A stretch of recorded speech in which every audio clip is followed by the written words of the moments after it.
Welcome to the Immortal Podcast.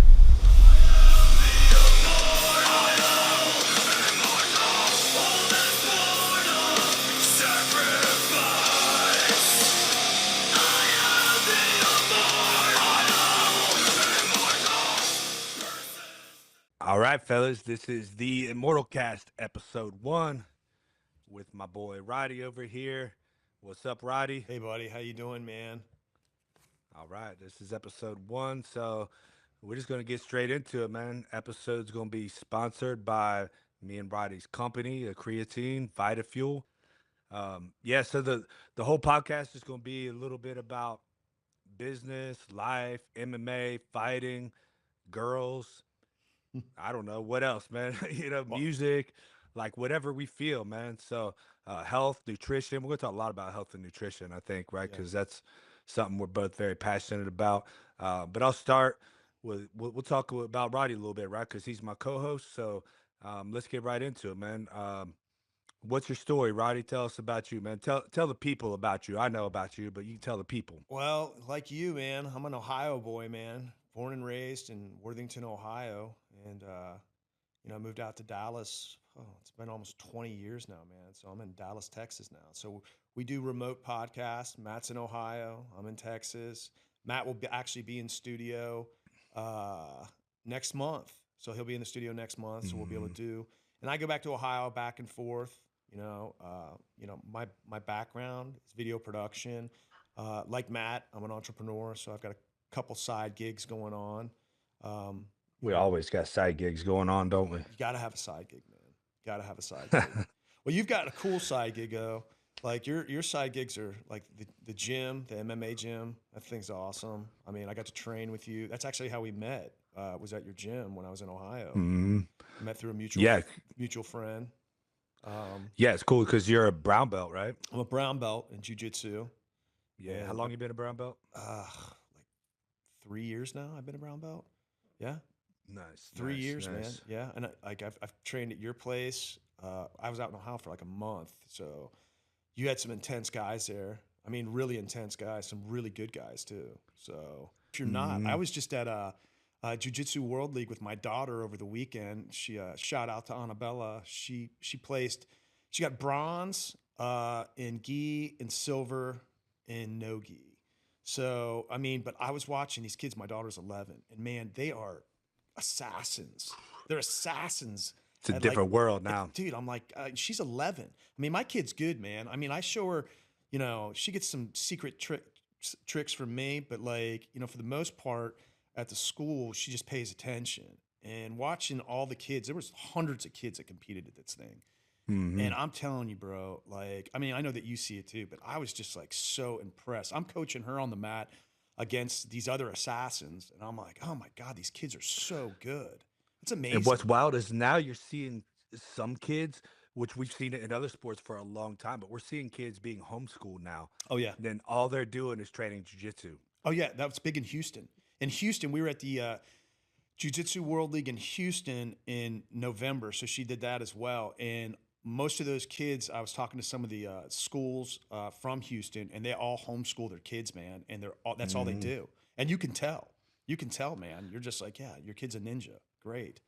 And that's why we need to get jiu-jitsu particularly, but I think Muay Thai also, maybe even MMA at some point. But we need jiu-jitsu in the schools. Oh, it's something that could, whether it's like a part of the like PE classes, right? So every kid gets a little taste of it, because I think it'd be good for every kid. Yep. Or just an extracurricular, just like wrestling, football, basketball. 100%. 100%. It's another thing that could have its own season, right? And it really is. I mean, some of your greatest like jiu-jitsu guys coming up now are just phenomenal wrestlers, man. I mean, these wrestlers come in, they're promoted to blue belt within like 6 months, after they learn like the basics of the moves. But you're right. I mean, I think jiu-jitsu, like I wrestled in high school, in junior high, in elementary school. And I'm telling you what, it's different.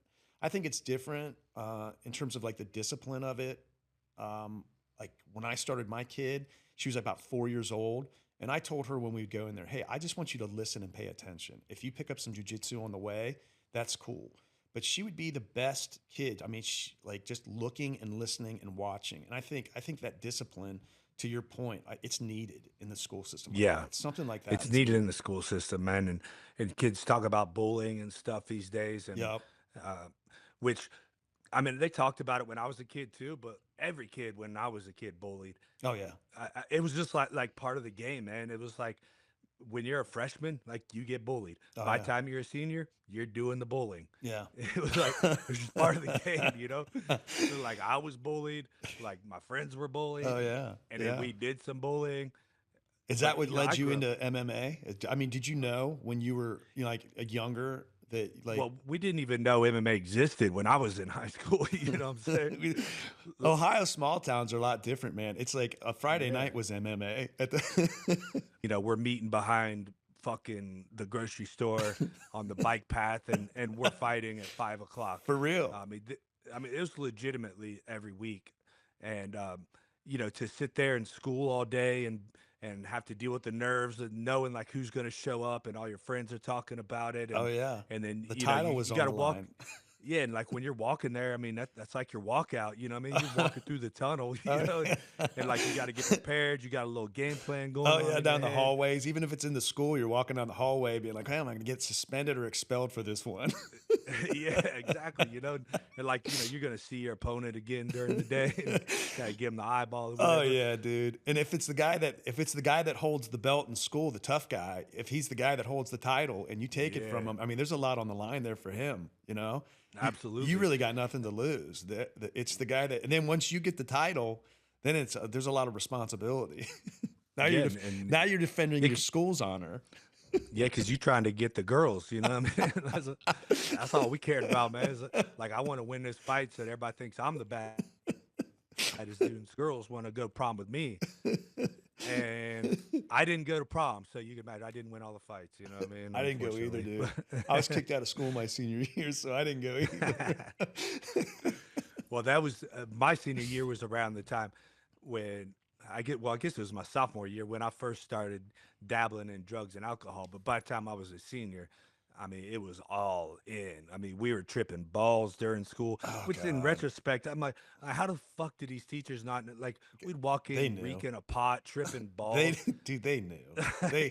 I mean, I remember I was talking about somebody the other day. I mean, you and I are a few years apart, but like it's the same.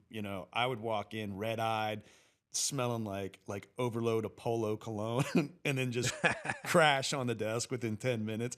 I don't even know how I got to my senior year. I But think they just man, wanted me out of school.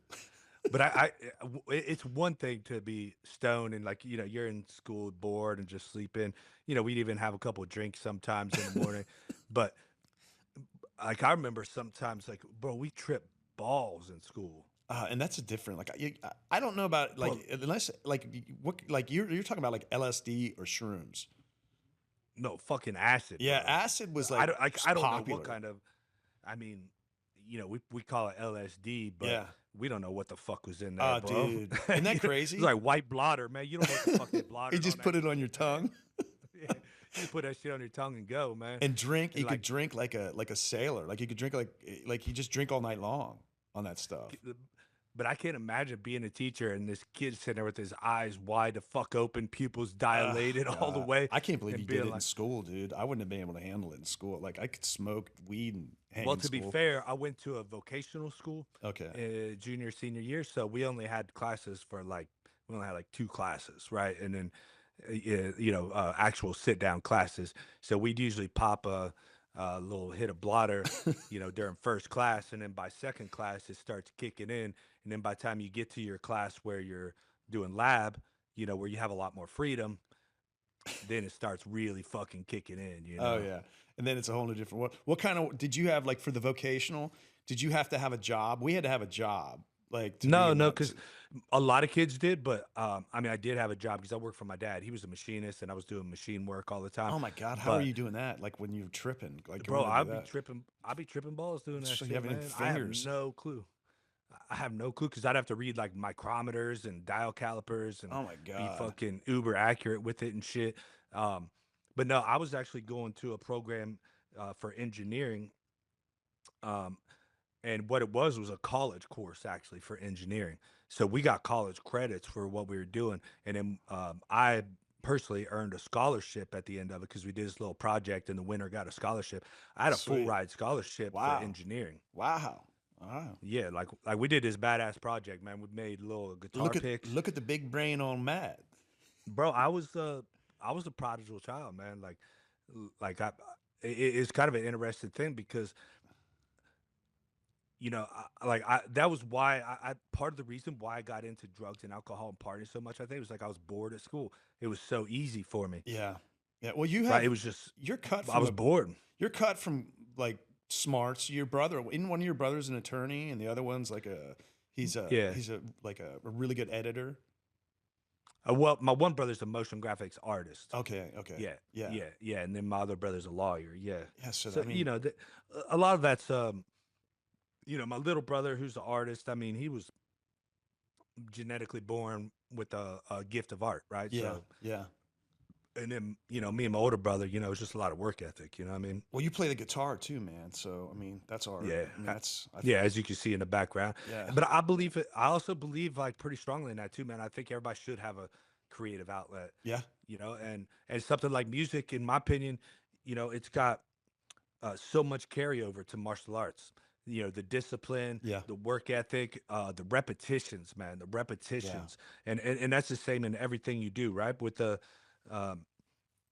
Drilling. a lot of these kids come in and they can't believe that they're getting their ass kicked right away. And Yeah. one of the first things I say to them is like buddy, it doesn't make sense for you to be good yet. You haven't done it a million times Yeah. yet. Yeah. No, that's good Now, advice. once you've done it 10,000 times, Yep. if it's not that you suck as a human being, it's that you suck because you haven't done it enough times to not suck. Yep. Yep. Now, once you do it enough times to not suck, if you still suck, then yes, you suck as a human being, and maybe you should find a different sport. Yeah. To get into But something else. Go suck at something else. Go start sucking at something else. but the nice thing, exactly. But the nice thing about martial arts and guitar is if you do it enough times, you will not suck. You Mhm. may not be as good as someone genetically gifted, right? You may not be a world champion, but like I've seen the sloppiest, half retarded people on this planet come in and be great at martial arts at some point Oh, for because sure. they kept with it. For sure. It's the art of discipline, which is an art in itself, man. That's the real art. You know Yeah. what? That's a good point because that's what the real art is. The art is not just simply your expression of your natural genetics. It's how much are you willing to suffer Yeah. to get something. Yeah. And walking the walk. But like, so you went through school and you had your, you almost went in to be an engineer, you said, and then what was the turning point for like, when did MMA like kick in? Like when was it like, I'm going to be an MMA fighter? Like when did you start like Well, Muay Thai? Like what was your first martial art? well, shit. Street fighting? No, my first fight, I just signed up. I didn't even have a single Discipline? day of training Really? when I signed up to fight. I went to this fight. It was in Chillicothe, Ohio, and actually my buddy was supposed to have been fighting, and well, he did fight actually. But I get there, and this was like what you see on TV with the people smoking cigars, gambling, and Yeah. the announcers on the microphone. He goes, "If anybody wants to fight the champion, because the champion, quote unquote, his opponent didn't show up. So like, if anybody wants to fight the champion, stand up now and tell us or whatever." And I just got out of the bathroom, did a line of coke, and I was fired up, and I was like, "I'll fight that motherfucker right now. Let's go." And I actually had to run across the street to the sporting goods store and grab a mouthpiece and a cup. There was a restaurant across the street also, so I used their microwave to boil and bite the mouthpiece. Come back, had to pay $30, and an hour later here I'm fighting. And You had to pay $30 be- to fight too? yeah, that was like normal back in the day. So you like called everybody out and then said, "Oh, by the way, you got to pay us $30." yeah. Yeah, it's true. I didn't think about that. It's just normal. I actually found it might be around here in my office here somewhere. I found the trophy that I won that night. Oh, that's sweet. I got it laying around here somewhere, but Yeah, and I ended up beating his ass. You know what I mean? So How like I was like, man, what did you knock him out, or did they pull you off of that him? was a that was a guillotine choke. Oh, okay, okay. Which I didn't even know how to fucking do a guillotine choke, but he put his head in between my arms and I squeezed and he tapped and I was like, all right, well, I'm a fucking badass, huh? you know? Man, what And did you weigh back then? What was that weight class? Was it just uh didn't no, bro, matter? there wasn't weight classes They back were then just because like, get in you here. know what they did back then. This was like before athletic commissions and shit was they would have a fighters meeting, right? Because a bunch of people were there, a good hour or two before, and then that's when they kind of did the little announcement over the thing, and then the crowd gets there. Around the time the crowd gets there, they had a little fighters meeting, um, and all the fighters line up and they say, okay, who wants to fight kickboxing, right? And you raise your hand, and then they look at you and they'd say, okay, you're about the size of him, so you two are fighting each other, right? And then they say, who wants to fight MMA? And obviously I already had an opponent, but they just raised my hand and they said, okay, well, you two are already fighting. So I mean, there was no weigh in, there wasn't no like contracts. Like there wasn't nothing. You know what Uh-huh. I mean? You Did you literally get just walk paid? in Did there they and pay fight. you, or no? It was just the trophy. You got the trophy that you won. I paid $30, You bro. paid 30 bucks. It was Did you like, get your 30 bucks back? yeah, yeah. I think I had to pay $30 for, that's kind of like what covered the, because enough fighters, right? They cover the with the venue. Yeah, yeah. You know what I mean? No, it And makes then they do, sense. they do some ticket sales Yeah. and stuff, but yeah. So anyway, I thought I was kind of a badass then, So I went and I'll come back a few weeks later, did the same thing, beat another motherfucker's ass. Like I beat his ass good, man. And then one more time, I finally came back, and then I'm finally now they're like, okay, now you're kind of a regular on the scene, right? I mean, it was only twice, but now I'm kind of a regular on the scene. So they're like, okay, you beat these last two guys' asses. We got to give you somebody for real. So they gave me this guy who was his last name was Keplinger. I still remember that. I can't remember his first name though. But this guy, he was on his way to be a pro boxer, and he just wanted to fight stand up only. So I was like, all right, I'll do some kickboxing. Fuck you, I'm a badass. And this kid beat my ass fucking up and down, Oh boy, man. like I'd never been beat before.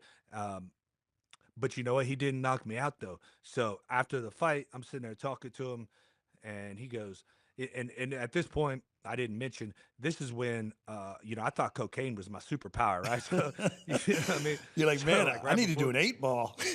yeah, right before the fight, bro, like I'm I'm fucking sucking it up. And I get in there and apparently because this is the first fight that went more than a round, right? And I get in there and I was like, damn, I'm tired as fuck, man. And this dude's like, apparently cocaine, doesn't help your endurance Like as much as it helps your explosiveness. Like Kenny Powers and East Down and Out. Yeah, exactly, right? So he beats my ass, man, and we're talking in the back, and he goes, man, he's like, I could not knock you out, bro. You are a tough motherfucker. You need to get to a gym. He's asking me where I train. I'm like, bro, I train in my backyard. You know what I mean? Like, I get drunk and go for jogs, man. Uh, And so anyway, so finally I get to a gym. And I don't know, this to me is kind of the coolest part of the story, man. yeah, It's like when I got to a gym finally, like this was when I actually got my ass beat. Like I thought I got my ass beat by him, but anybody who's ever been in a fight would understand this. When you get in a fight and you lose, you kind of walk away saying, "Man, if I would have done this, yeah, if I would have done that, it, you know, next time I'll do something like this. I'll get better. Whatever." You make all these excuses for sure. yourself. But then when I went to this gym and I went with some actual uh, good guys, they beat my ass, and then I get a break in between rounds, and I would say to myself, okay, I'm gonna do this round, and I go back and do whatever that thing was. I'm gonna move my head, I'm gonna zig instead of zag, and I'd still get my ass beat. Yeah, And then I'll be like, next round, okay, I'm gonna do this, get my ass beat worse, right? And then I realized, oh wait, okay, that this is what martial arts, yeah, right? It's not just martial, it's an art. yeah. So um, I walked out of the gym that day, and I said to myself, I'm dedicating my life to this, and I will succeed at this, or I will die along the path of trying to succeed at this. And Well, that's all there is to it. man, and that was the start of it. That was the start. Like I said, I walked out that day, and I always say I married the sport that day, and I'm a faithful spouse. Oh, that's great. So I'm married to sport. let me ask you this. So like, when did you like? What was the like? How did you get on the Ultimate Fighter? Well, that was just a tryout, because that was in what was it, New York City's where I was living at the time, Okay. and they had the tryouts in New Jersey and Newark. So I just took the day off, went over, and I'll tell you how I actually got an Ultimate Fighter there, right? Because the tryouts are kind of stupid, right? Like Yeah. they have you grapple with a guy, and then just a random guy. There's hundreds of people there. They just pick two random people and they grapple, and then they got some coaches there holding pads, so you got Yeah. to hit a little bit of pads just to kind of filter out people that are just I don't know, idiots off the street that don't know Sure. a single thing, right? So those people get filtered out. But where they actually get you on the show is on the interview process, right? So you interview with, um, some of the producers Yeah, you got and to have the right whoever. personality. Yeah, they want that personality, right? So Craig Pilligan is his name. He was the producer, and he was there that day.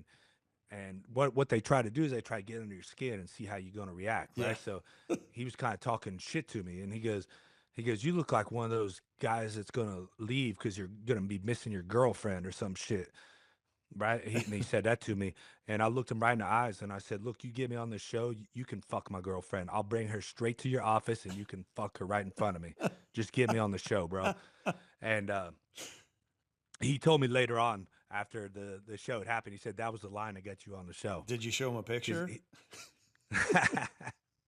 well, this is I don't even think I had a fucking cell phone back then, bro. Oh Like yeah. this is like, Yeah. I mean, I might have, but I was a poor ass kid, bro. you know. Yeah. Yeah. But like the phones back then too were all, I don't think they had a lot of Yeah, pictures if I and stuff. did have a phone, it was Like a flip like a phone. Nokia flip Yeah. phone or some shit. Yeah. Yeah, I guess I did have a phone now that I think about it, but yeah, it wouldn't have had like now I have every picture in my life on my phone. Oh yeah, it's ridiculous. Right. It's like, They absorb us. But when yeah, when yeah. you were on there, when you finally got on the show, was it just? I mean, that's a big. I mean, listen, man. Like I've been on sets like that. You know, we've done some production work. You know, we work in video or whatnot, and produce some stuff. But that's a big deal to be on because you're literally you're auditioning just like an actor would audition for a part in a movie or a commercial. I mean, you're auditioning.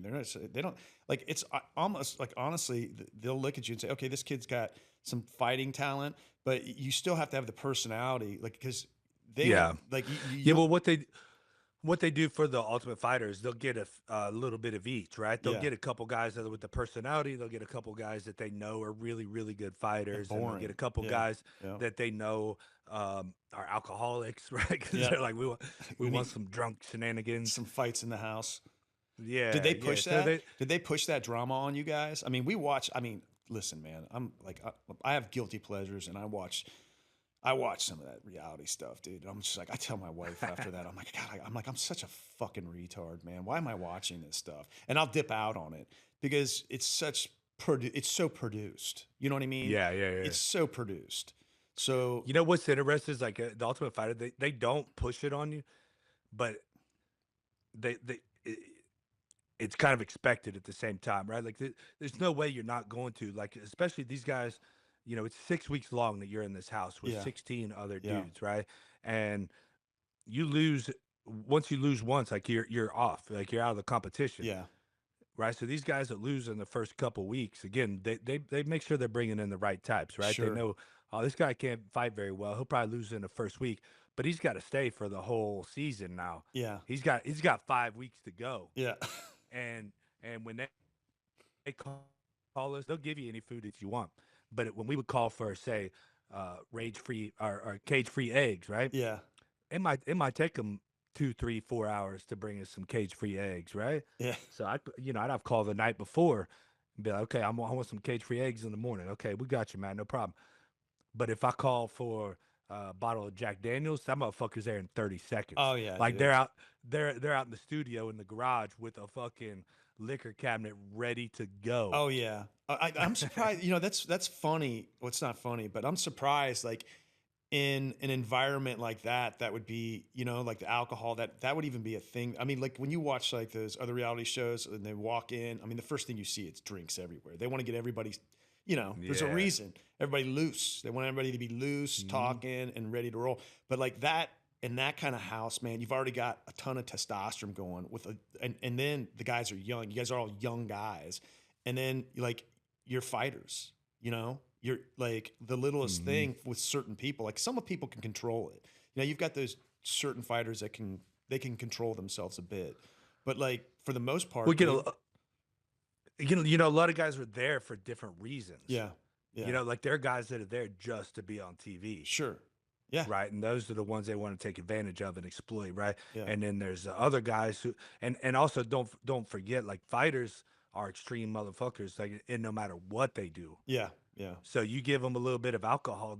There ain't no fighters that are 25 years old trying to get in the UFC that you give them one drink that they're going to take one drink. Right? Yeah. They're going to do that. The whole bottle's gone by Yeah, the end they're of the not night. sipping anything. They ain't sipping shit, right? So it get kind of, It's it beer get bonging. wild in there, man. Yeah. Yeah, they're that's what they're about, man. That's what fighters, they got extreme mentality. So, um, and again, when you put them in with some guys that are, I'm not gonna call them plants, right? But we know that they're there for a reason. Sure. At least I did. I knew they were there for a reason. But personally, I love the show, man. I Yeah. love being on the show. I thought it was amazing. There's no TV, there's no letters from the outside world, there's no books. Actually, you ain't even allowed to read a motherfucking book in that house. They need to get you There's on there no as Team Matt. They need you need to be Team on. Immortal, baby. Yeah, I mean for I'm real. down. I mean that would be good. I mean, why not?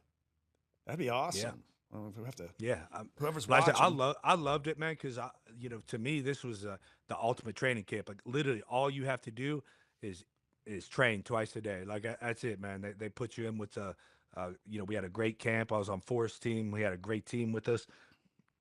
All you gotta do is train, and you come back to this house, eat and sleep. Yeah, when you're working with those guys, like somebody like Forrest, and you're there, is that kind of like, are you starstruck by it, or are you just like, oh, okay, this is cool? I wasn't starstruck at all. I mean, I guess maybe like the first day it was a little. Yeah, I wouldn't say starstruck. Just seeing them in kind of person is focused weird. Yeah, yeah, it's a little bit different, but I wouldn't say starstruck because like I'm so focused on the fight, right? yeah. Because we had to fight to get on the show, so they flew us out on like a Thursday, and we had to fight on Friday. Jeez. So we had to make weight straight away and everything, and then a bunch of guys went home on Saturday. If you didn't win, you're going back home Saturday, motherfucker. It's a pressure cooker. The only like kind of starstruck part was the fact that you're in this building. I mean, it's probably not. God, it's like the size of a basketball court. Sure. It's like the whole thing. It's a production studio, Yes, right? It's not a. you're in a It's studio. not arena. Yeah, you're in a Yeah, it's studio. not exactly. It's not an arena, man. So you're like, you're 10 feet from Dana White Yeah. while your life is on the line here. Which is pretty cool. I mean, at that time, like that guy's self-made, built up. Yeah, that's I mean, pretty cool. if you win, it's cool as fuck. Yeah. Right. But it's like, man, like I've never felt pressure like that in my entire life, man. Like because like I said, you had to fight to get on the show. They brought out 32 of us, and they didn't tell us this until we got there, right? They brought out 32 of us, 16 are getting in. So you got to fight to get on this motherfucker. So they start matching us up, and I fought a 185 season. I'm a 170 fighter, so I'm walking around about 186, 187. And man, they put me with the biggest motherfucker in the building. This dude's like 210, you know what I mean? 215, some shit. And I'm like, oh shit, right? And he's a wrestler. And then I start, start warming up or whatever. And I start realizing, so they put me in Rampage's corner. Oh man. Or they just randomly assign a corner, right? I'm sorry, they put me in Forest corner. So here I am in Forest corner. No, I'm sorry, it was Rampage's corner. God damn it, I keep getting messed up, right? So, but he was Rampage's buddy, right? So Rampage's team are cornering him. They want him to get on the show. Even though he's in my corner, they're cornering him. And of course, Forrest's team is cornering him too because they were assigned his corner. So now I got both these teams cornering against me. And I'm fighting the biggest dude in the fucking place. Oh God. And like I said, man, I was I never felt nerves like that in my life because you're sitting there backstage and you know this is the moment. Like you don't win this fight. Yeah. You know, this is a fork in the road of your life. Yeah. I don't Yeah. win this fight. I'm not sitting here right now if I didn't win that fight. Yeah. Yeah. Right? Yeah. My life is literally completely 180'd. Yeah. So what'd you do to So get your nerves under control? I mean, that's a big lot of people. I mean, that's your fight. When you're walking out to fight, it's like 70% of your fight's taken away by your nerves. Like, how fuck. did you get them under control?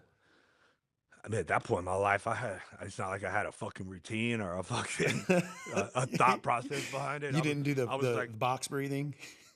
bro, no box breathing. Yeah, man. It's literally like, man, you just go out there and do what you You're can like, to shut do, the man. fuck up. Shut the fuck up Yeah, inside your man. head. That's basically Like, it.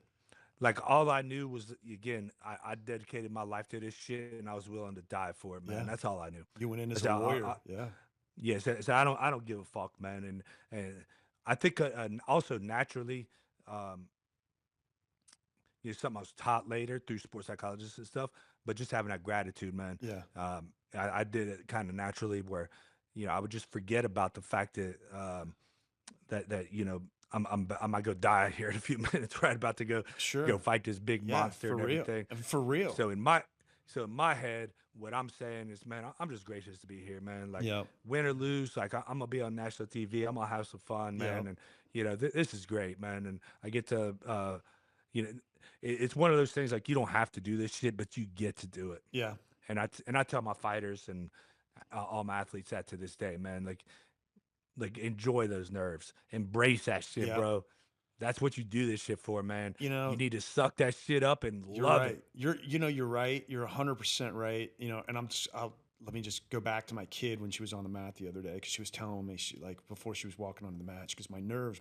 I'm like, hey, listen, if you're stepping on this mat right now, because you know that for an 11-year-old or any, hey, listen, even if you're an adult competing at the World League Jiu-Jitsu or all that, whatever you're competing at, if you're stepping on that mat, if you've got the balls just to step on that mat and bump fists with that person or whatever, I mean, that's a win.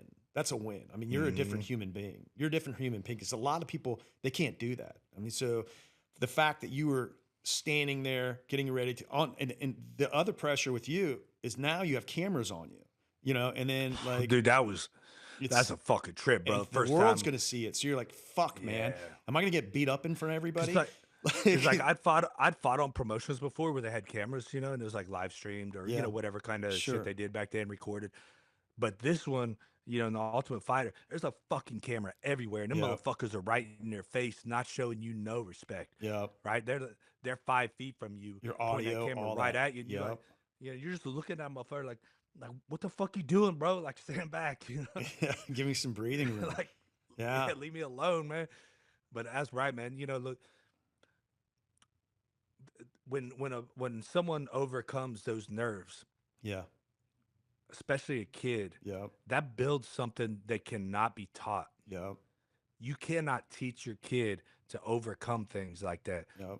And it transitions into life. I mean, it transitions off the mat. It's not just on the mat or whatever. Going back to your point about they should have, you know, jiu-jitsu or martial arts in schools. I mean, it overcomes everything. But that's what got you. I mean, then you went into your journey. I mean, you overcame those, and then your journey into the UFC, man. I mean, that's shit, dude.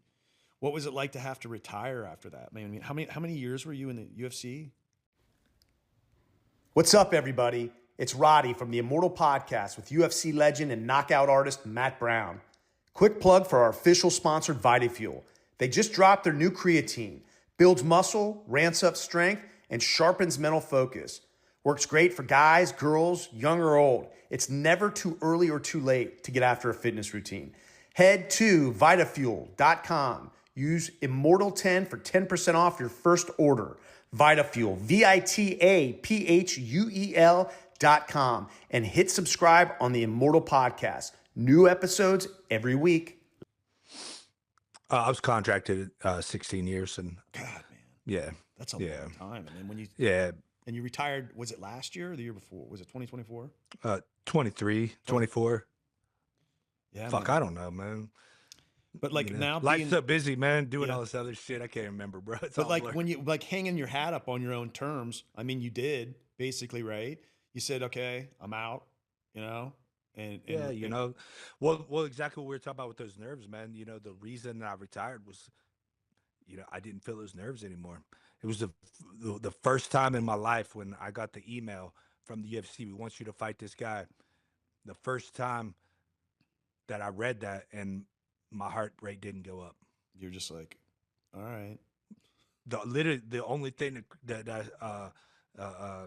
popped in my head was, man, I could use the money, So like but the I excitement, didn't is get that what you nervous. mean? Like the excitement was No gone. excitement. You're just Yeah, like, no excitement. you Yeah. lost. It's just like, you played that song and you're done listening to it. Yep. Uh, Yep. And that's yeah, that's a good way to put it. Yeah. Yeah. And so that's when I just called the UFC that day and I was like, man, I'm out, bro.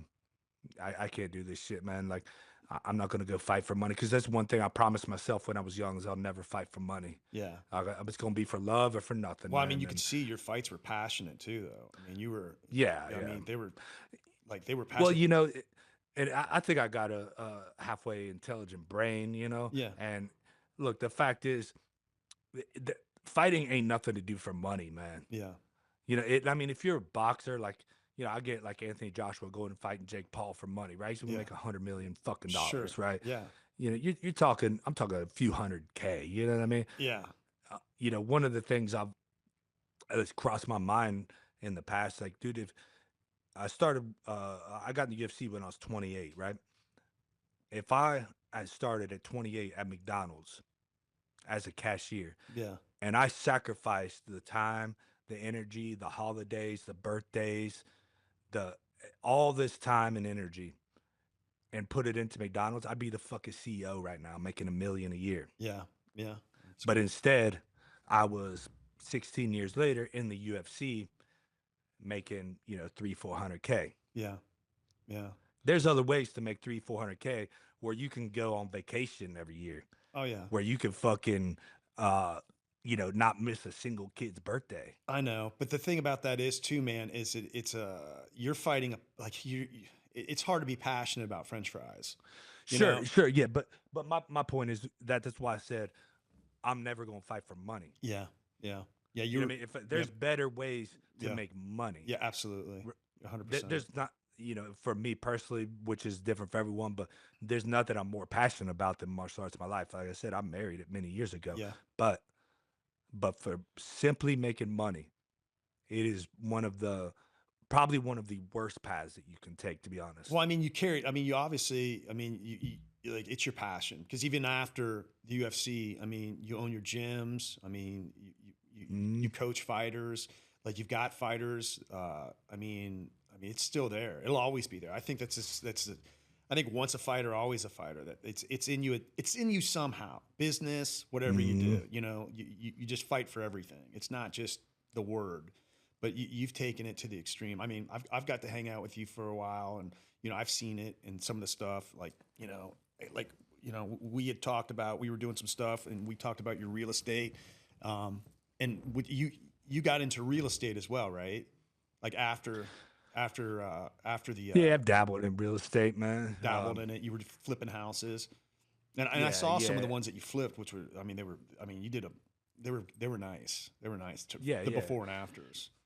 Yeah, and you know this as well as anybody, man. Being a businessman, the real estate, gyms, whatever it is, whatever you put all your time and energy into, that's what's going to grow. Yeah. Yep. Right. That's all there is to it, man. And if you take enough of your time and energy and you put it towards one thing, and you put in the reps, you put in the volume, you stay consistent, because that's all business really is, man. Is just who can outlast the other people. 100%. It's That's discipline. literally It all goes it back to is. discipline. It's discipline. Because what is it? 80% of businesses, 90% of businesses fail in 5 years. I think it's 90% actually, on average, and that's just because at least 90% of people can't suffer. No. Well, they want they want lightning in a bottle that day. Like it's even like today with anything, like you see it online or whatnot. It's hard, man. It's hard to do anything. Like if you want to be a business owner, you're like, hey, listen, it's going to take work. It takes time, effort. I mean, it's like martial arts. You got to feed it. You got to feed your discipline every day. You got to do something every single day on what you're doing, and do it more than your competitors are doing it. or do it better. Yes. I mean, I think you couldn't have said it better right there. Do it more than your competitors are doing.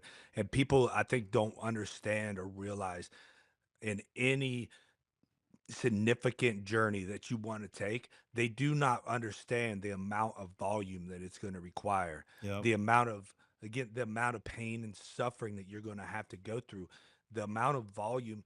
This is like the first thing I tell kids, um, if they come in and they're, say they're like a blue belt, right? yeah, And I mean, what do I need to do to get better, man? Well, what, you want to be a world champion? Yeah, man, I'd love to be a world champion. You need to 10x your volume. Like right now, the first thing you could do, no matter what you're doing, right? Whether it's business, whether it's martial arts, but particularly in martial arts, I tell them reframe the way they think about reps.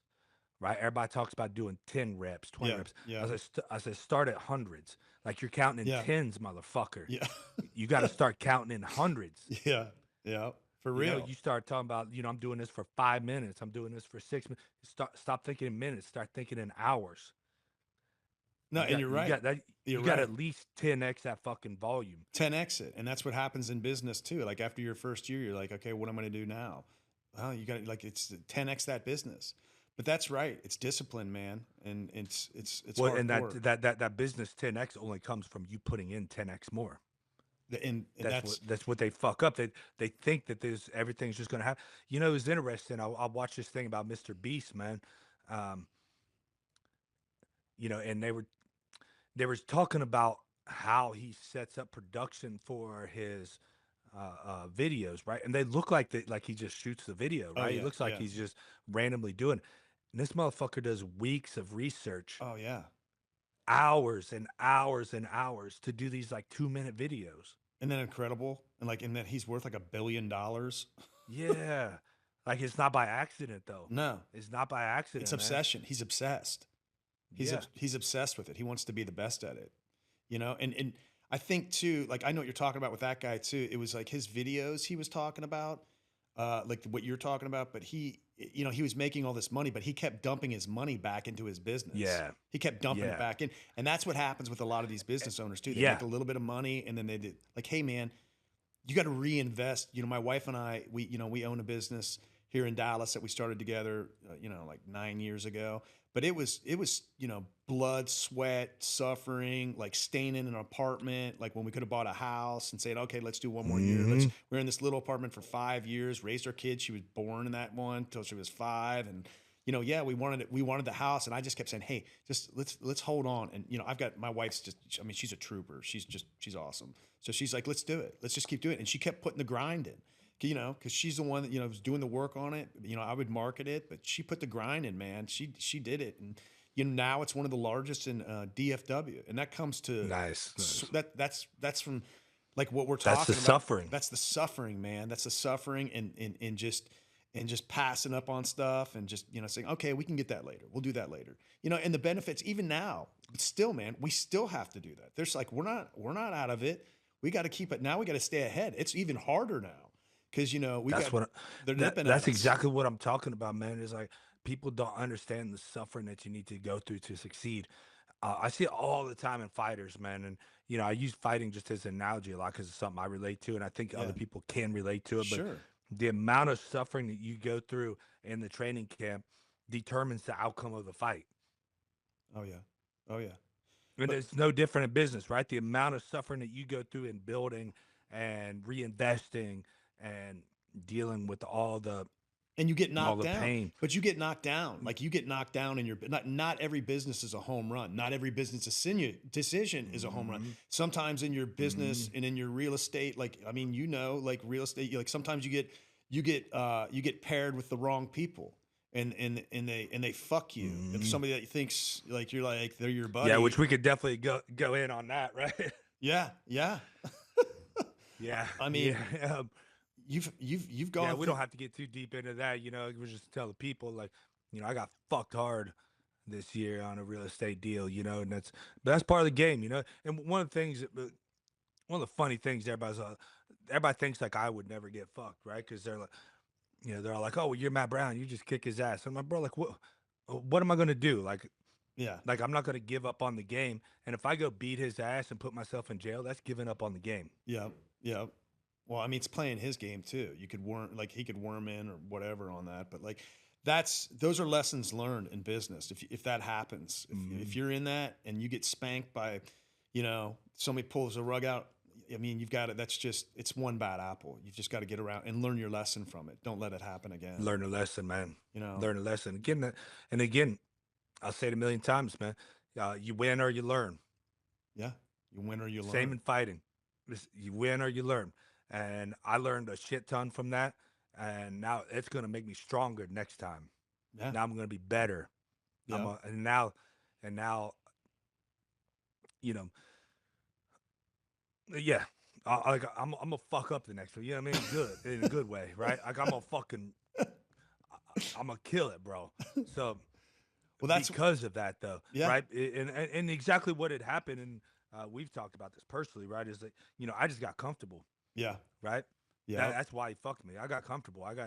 And that I wasn't taking my own advice, right? I would never let any mentee of mine get comfortable. Yeah. But I'll let myself get comfortable. It goes back to what you were saying, man. I mean, it goes back to training camp or whatnot. You let your guard down a little bit, and and you can't let your guard down in business ever. You can't let your guard down in life. It just family's like one thing, your immediate family, but it's you can't let your guard down like in business because it's too easy for people. You will get snaked at some point. I mean, you will get. It's just.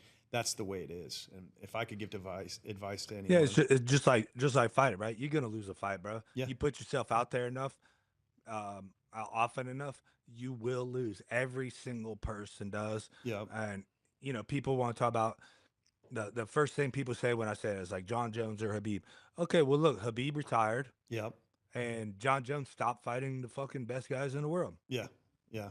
I mean, if he was to carry on fighting, would he still be around? Like, Yeah. I mean, don't get me wrong. Habib's one of the greatest ever. The Sure. motherfucker's a savage. He might still be undefeated. I don't know. But if he did it long enough and against enough guys, like, you will lose. It's just period. Like Marab last weekend. I mean, nobody thought that was possible. Nobody thought it was going to be a 14 fight winning streak, bro. Yeah. Yeah. So, I mean, that was a tough one. That was but with that said, you got always got to have your guard up. For real. But you'd shared some of that with me, and I'm like, well, real estate's a tough game too, and you've got, you on the other side. What's funny about that is that I've seen more scummy scamming motherfuckers in real estate than any other industry in this fucking planet, bro. Oh yeah. Oh yeah. I mean, dude, it's like I did not expect that. Especially, well, I think on the back end of it, it's worth. Because of what you're talking about. Like you hear horror stories about GCs all the time. You hear like I just had a guy yesterday at jiu-jitsu ask me if I knew a contractor, and I actually have a really good one here that's done some stuff on our house. I referred to my brother. He did a good job with him. So that's like, it takes a while to get that down, but it's the back end. My point is you got to watch like who the guys are you're contracting to do your work. Because, I mean, you come in there and things just aren't what you think they are, Dude, I've seen it a million times. I mean, you had to redo your whole house. Yeah. I basically reflipped it, the whole thing. Yeah. I paid him to flip it. He got his money, didn't flip it. I had to reflip the whole thing. Jesus. So I basically paid double for it. So, like I said, you win or you learn. And I look at it as like a college education that I just paid for. Well. That's a hard pill to swallow, but at the same time, yeah, live and learn. Live and learn. That's what it's all about, right? Exactly. And so with that said, I think we'll probably wrap up here pretty soon, right? Yeah. I mean, we got a lot more to talk about. I think we could do a couple episodes, like just us, and because get to know Roddy a little bit, get to know about our company, VitaFuel, a little bit more. Yeah. We can talk about the creatine more. Get to know about the other sponsor, the Stem Cell International. Right, that Roddy, you got to get down there, man. Get yourself some stem cells. Dude. I'm like my shoulders need it so bad, dude. It's a game changer. It's changed my life. So I appreciate those guys. Am I forgetting anything? No, we'll set the links up, for VitaFuel, for the stem cell. I mean, this was just a good, podcast to get to know Matt and myself a little bit. The ones coming up, we've got some exciting stuff, lined up, for some exciting guests to talk about, which, I mean, I think everybody will like. So we'll put some teasers out about it. But today was a good one. It was a good first episode, and I look forward to doing a bunch more with you. And as we had put it earlier, we're going to put the time into this and try to make it as exciting and fun and not, as possible to the people that are watching or listening. So thank you everybody for tuning in. And Matt, thank you, man, for allowing me to be a part of this journey with you. I'm very humbled and grateful for it. Yep. And all you motherfuckers listening, go check us out. My personal social at I'm the Immortal on Instagram and Twitter, the Immortal Matt Brown on Facebook. What's the VitaFuel social handles? Just at VitaFuel is what we have, and then you can go to VitaFuel. But don't forget, tell everyone that's VitaFuel, VITAPHUEL. Yeah, I'm sorry. Yeah, you're right. That's so we can be different. So we're different. We're different, but look, it's just creatine. It's the same. Hey, right? But it's good creatine too. And just to tap it, if you're not taking creatine, we'll talk about it a little bit more on the next episode. But everybody should be looking into it. It's good stuff. The gains are awesome. It's basically insanity if you're not taking creatine. Really, I have no idea at this point. Like, there's too many studies. It should be in the fucking water, bro. It should be. I mean, it's really. It should be in the They put fluoride in the water and try to replace the make fluoride us with docile little fucking bitches. So put some creatine in there and make us smart, strong motherfuckers. Yes, superior. All right, man. Yeah, some superior beings. So, all right, guys. Well, like I said, we're gonna stay at it, man. We'll be bringing a lot more to you. So let's go.